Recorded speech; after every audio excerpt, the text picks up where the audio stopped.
So this is my final exam video for my Intro to Fine Arts class from London and Paris. The first question is, what is the difference in art and non-art? And I think that's very subjective because especially as art has evolved into some of the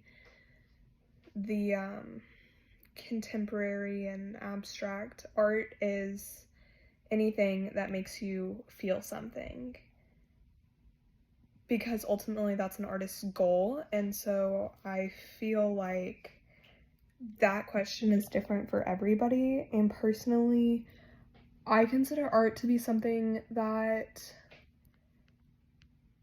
you can tell the person that did it took considerable effort to do it. Like, it wasn't just something that was slapped on a piece of paper.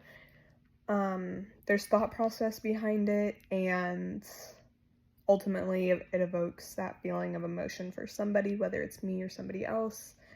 Just something, there's meaning behind it. How is seeing art in person instead of a book different for me? Well, first of all, it's a lot cooler. I'll use David as an example. Like, you see pictures of David, but there's no scale to how actually big he is. And so when you're standing next to it and the plaque is literally over my head,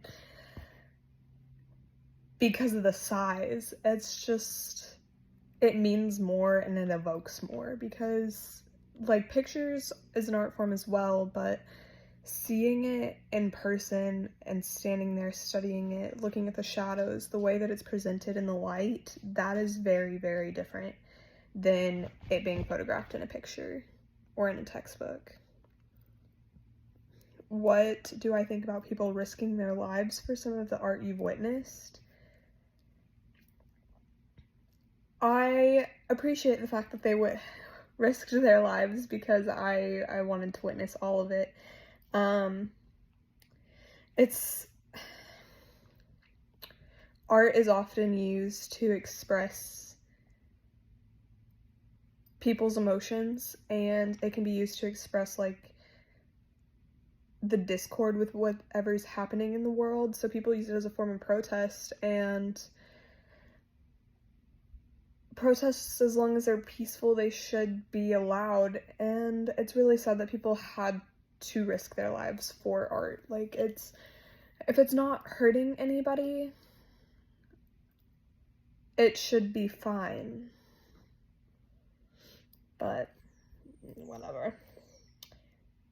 Explain the moments you experienced wonder. The V&A was definitely that moment. First of all, the architecture of the building is like, wow. And I feel like I got a lot of that factor in London, was just looking at the buildings, especially when you walk down a street and you can see the difference between, like, the old architecture versus the modern architecture. There's literally a building that leans over all of these old buildings. So, like, you can see kind of how the old has withstood and how we're still building around it. And so that was definitely a wonder moment. But the V&A itself, like, the architecture is beautiful. You walk in the door, it's huge, and you start to see everything. Like, there's statues off to the side, there's an exhibit straight back, there's art everywhere, especially in the ceilings. All of the ceilings in Europe, like even the Louvre, all of them are like, whoa. People took a lot of care for the ceilings, and so I have so many pictures of ceilings in my phone right now. How do you think this trip and your experience will affect your future self, and why? I've already had a lot of respect for art. So I do think that will continue. As far as the trip, I experienced, like, new culture, new norms, and kind of got to see a little bit of things that you don't get to see in the US, and I do think that will affect me going into the future. Just that knowledge itself.